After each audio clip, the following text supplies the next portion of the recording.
설교 본문을 말씀드리고 함께 읽어보는 시간을 가져보도록 하겠습니다. 오늘의 설교 본문은 로마서 16장 16절이 되겠습니다. 로마서 16장 16절을 다 같이 함께 읽어보도록 하겠습니다. 너희가 거룩하게 입맞춤으로 서로 문안하라. 그리스도의 모든 교회가 다 너희에게 문안하느니라. 아멘.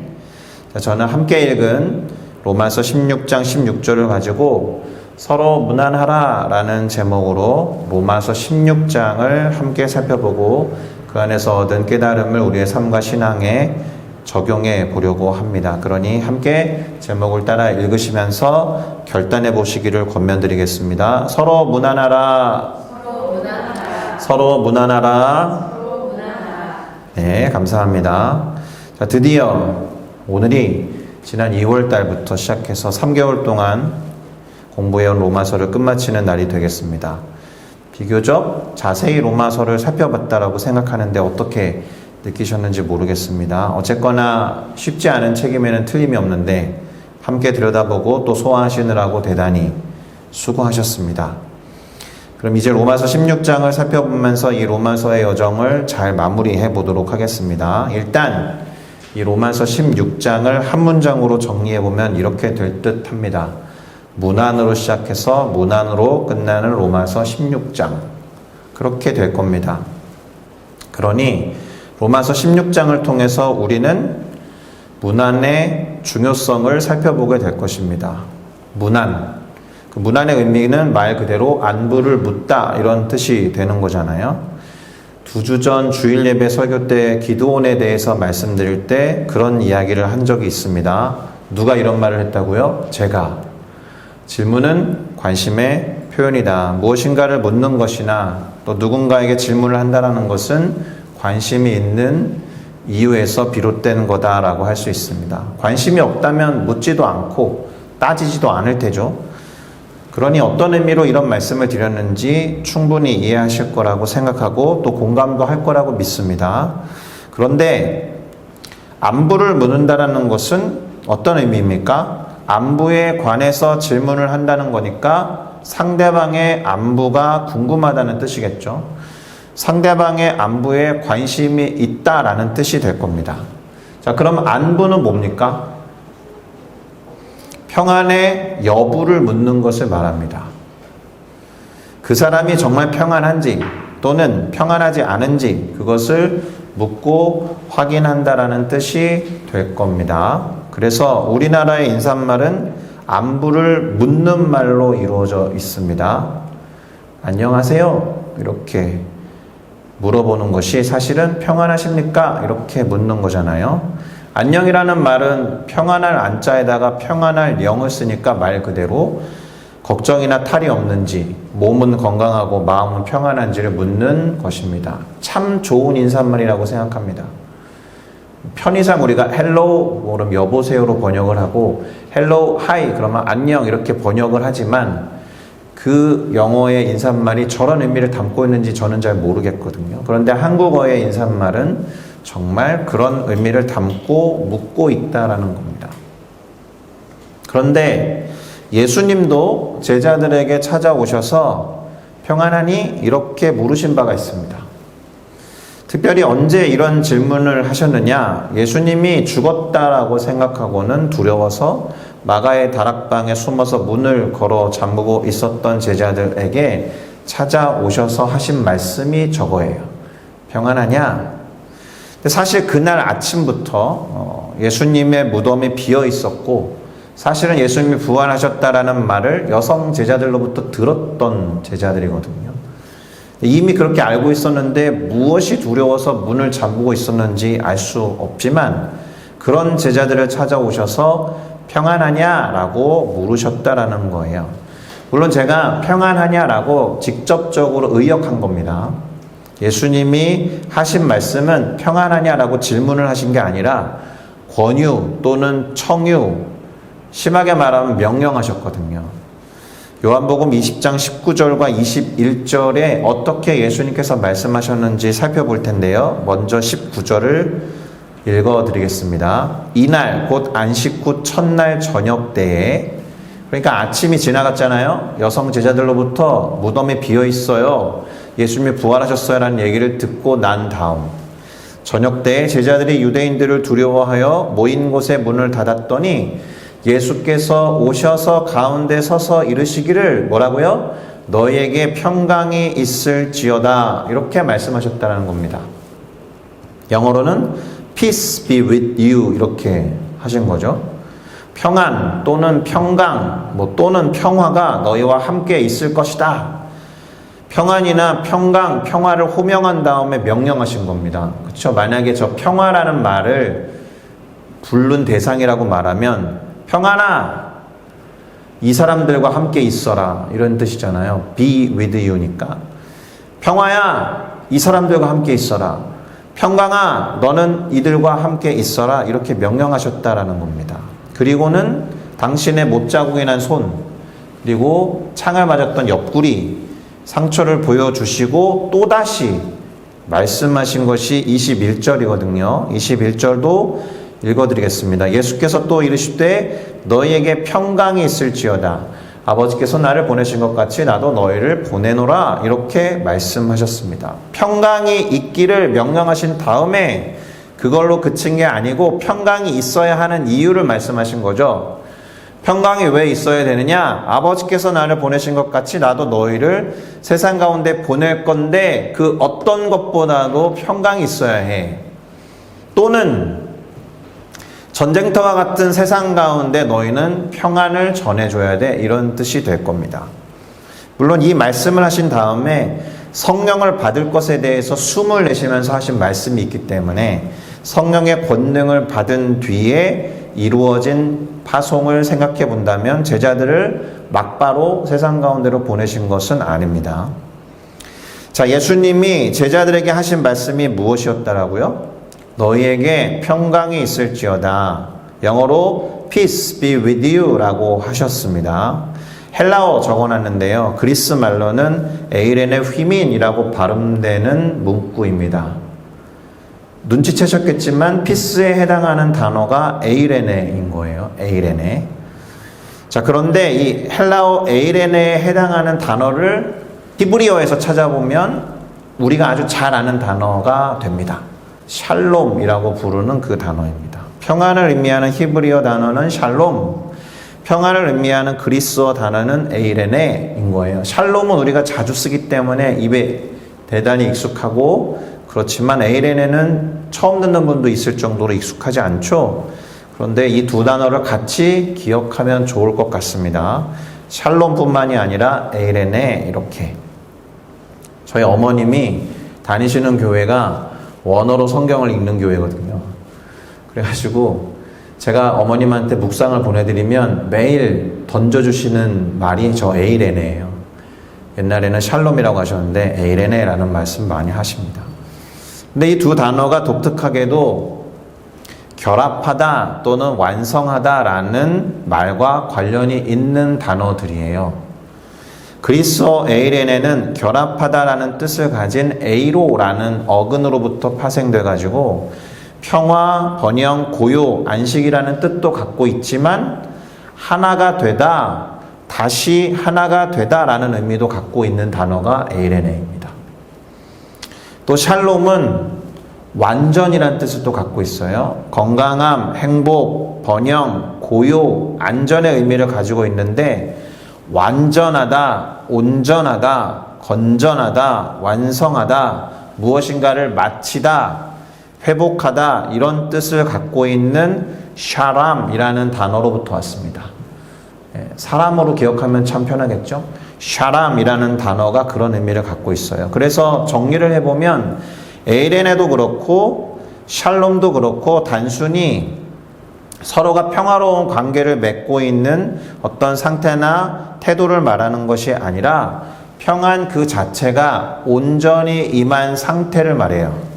평안이 완전히 온전하게 성취된 상태를 말합니다. 다시 말해서 결합이 되어서 하나가 된 상태를 말한다라고 보면 됩니다. 기본적으로 하나 된 상태를 전제로 한다는 거죠. 그러니까 단어 이 뜻 자체 안에 전인적 통합적 이런 표현이 들어가 있습니다. 그러니까 우리가 누군가에게 평안을 물어보면서 문안하는 것 안에는 평안한지를 묻는 것 이외에 모든 영역에 그분이 몸담고 있는 모든 영역, 통합된 상태에서 걱정과 근심이 없는지, 통합적으로 문제가 없는지, 그래서 건강한지 그것을 묻는 질문이다라는 겁니다. 그러니까 로마서 16장이 문안에서 시작해서 문안으로 끝이 난다고 했잖아요. 사도 바울이 얼마나 이 로마 교회와 성도들을 걱정하고 아끼는지가 잘 드러나는 마지막 장이다라는 거예요. 자, 그런데 바울이 이렇게 통합적이고 결합이 된 상태, 온전하게 완성된 상태로서의 평안을 물어보는 이유가 있습니다.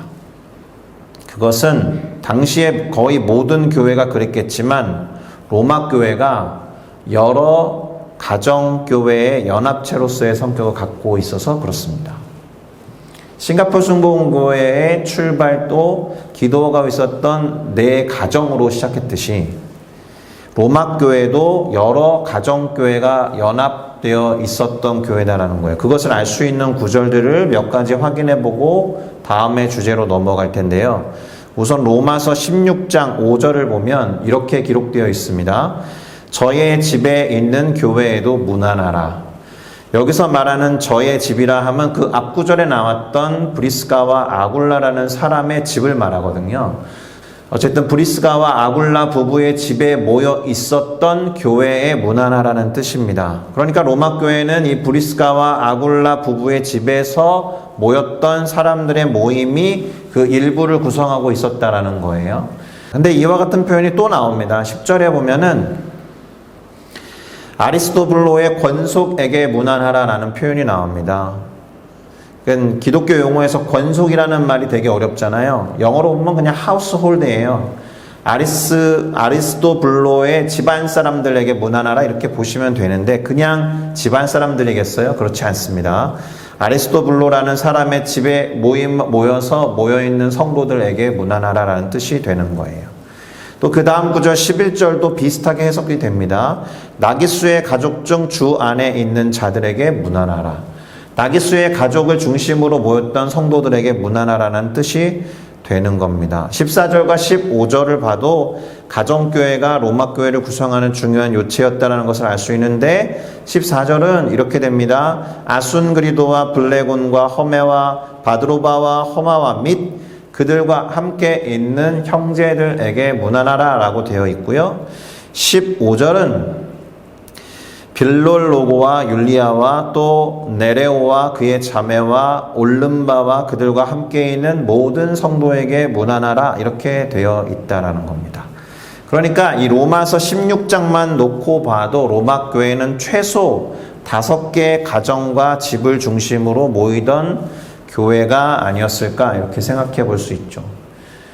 이제 뭐 이탈리아나 이런 데 성지순례 가끔 갑니다. 그러면 뭐 바울을 기념하는 교회도 있고 그런 교회들이 있는데 로마 교회라고 탁 특징 지어서 부를 수 있는 큰 성전이 있는 건 아닙니다.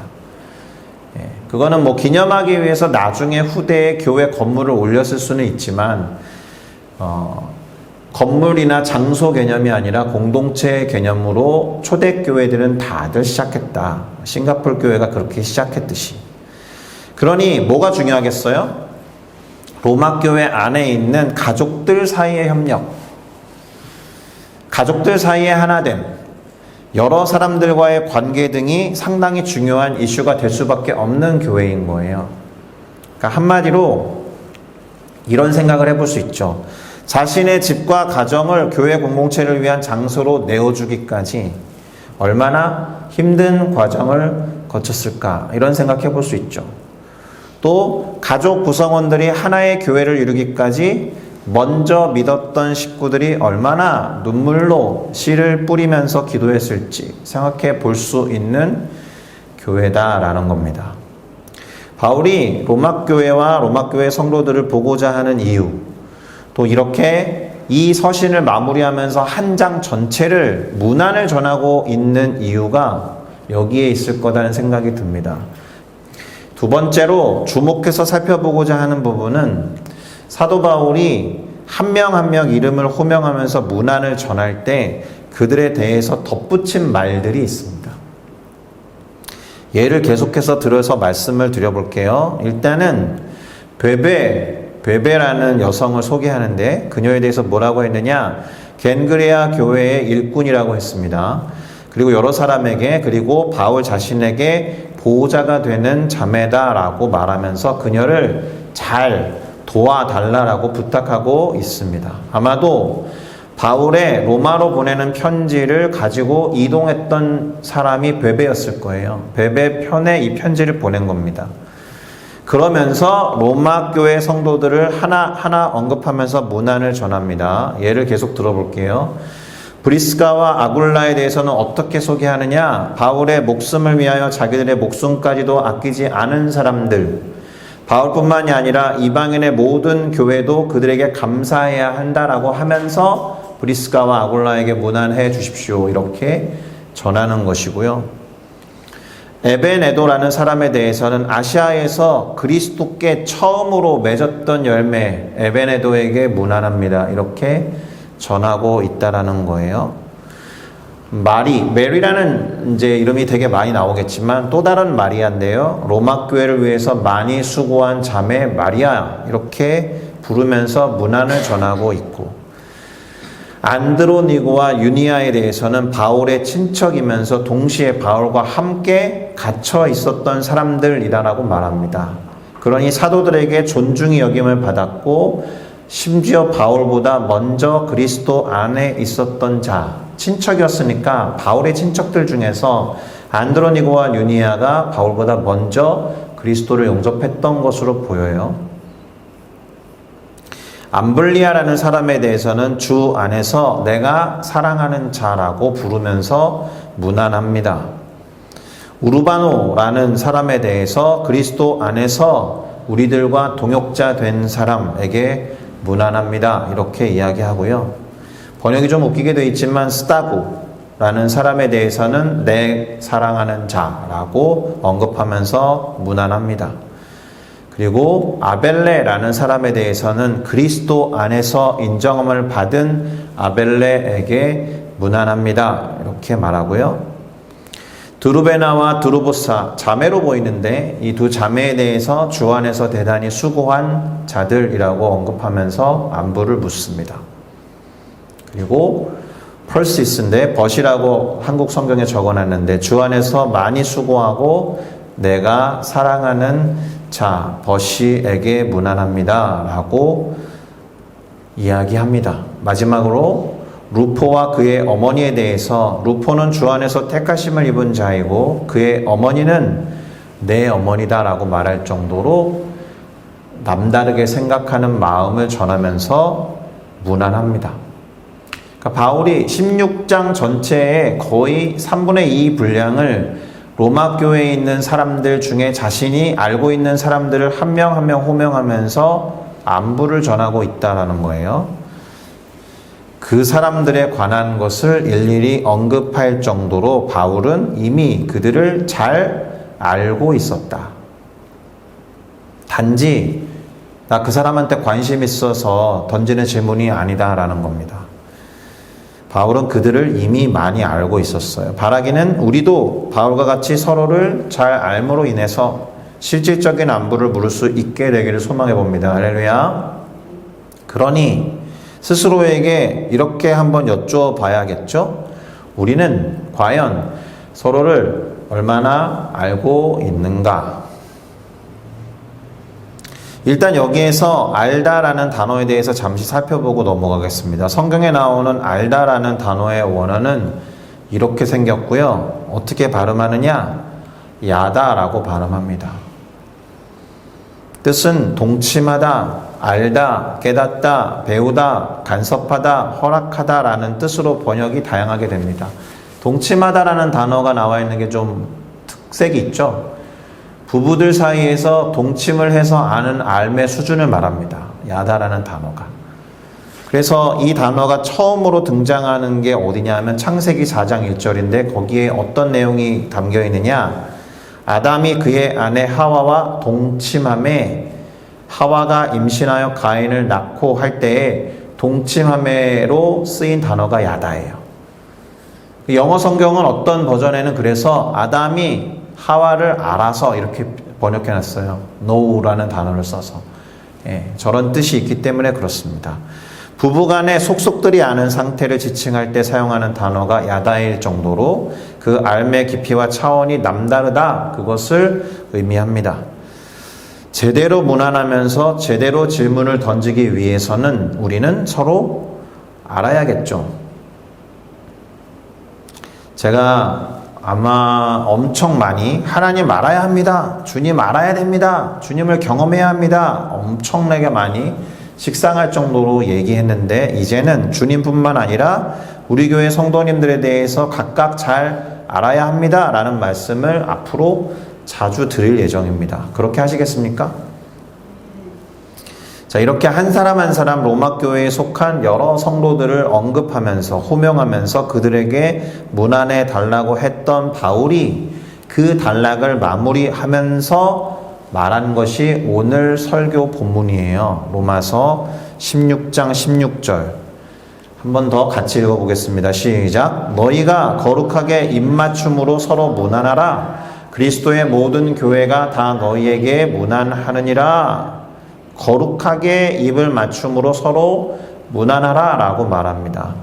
그리스도의 모든 교회가 다 그들에게 문안을 하고 있으니 너희들도 서로 간에 입맞춤으로 문안하라 라는 거예요.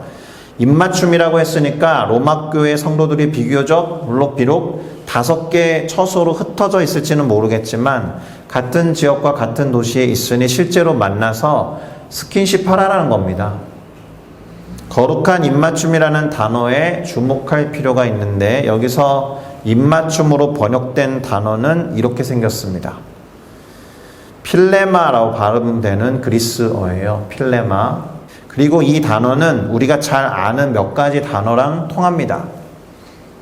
필로스라고 들어보셨어요? 친구를 뜻하는 필로스. 그게 이 필레마에서 왔고요. 사랑하다라는 뜻의 필레오라는 단어도 이 필레마에서 왔습니다. 특별히 그 예수님이 자신을 3번 부인했던 베드로에게 3번 물으시죠. 네가 나를 사랑하느냐? 3번 물으실 때 3번째 쓰신 단어가 저 필레오입니다. 처음에 2 단어는 아가페로 물으셨고, 그러니까 무조건적으로 나를 사랑하느냐, 네가 하나님이나 너의 부모를 사랑하듯이 또는 부모가 자식을 사랑하듯이 나를 사랑하느냐라고 2번을 물으신 다음에 마지막에는 필레오로 물으셨어요. 너가 나를 친구로 생각하느냐, 친구의 우정처럼 그런 사귐이 우리들 간에 가능하겠니? 이렇게 물으신 거죠. 친구 사이의 깊은 우정을 의미하는 사랑과 관련된 단어가 필레마, 그 입맞춤이다라는 거예요.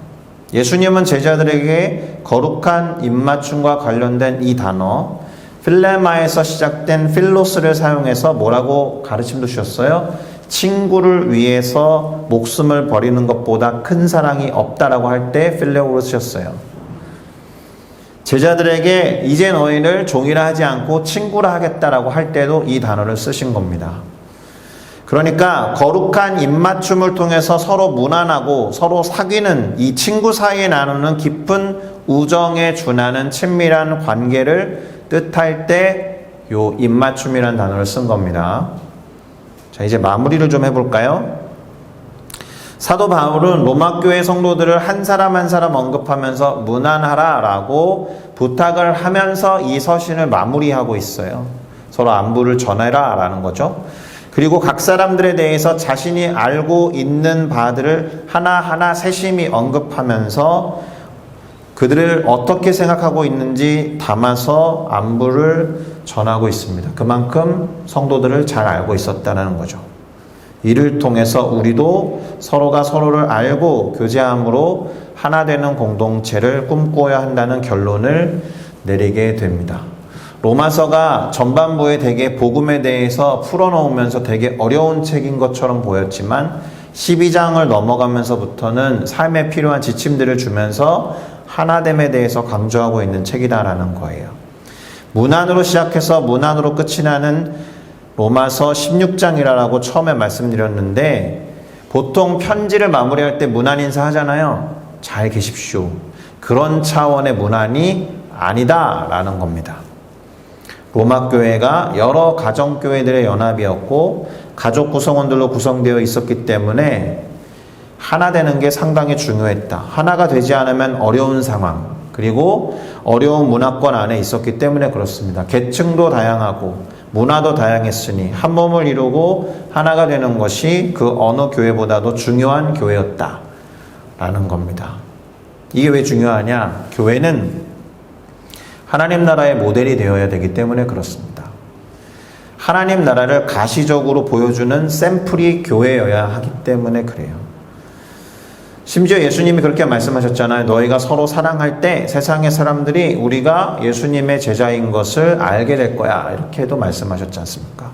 하나님을 사랑하고 이웃을 사랑하는 공동체가 교회다라는 겁니다. 그리고 그렇게 하나가 될 때 교회는 하나님의 나라를 세상 사람들에게 제대로 보여줄 수 있는 겁니다. 비록 부족하고 연약한 사람들이 모여 있죠.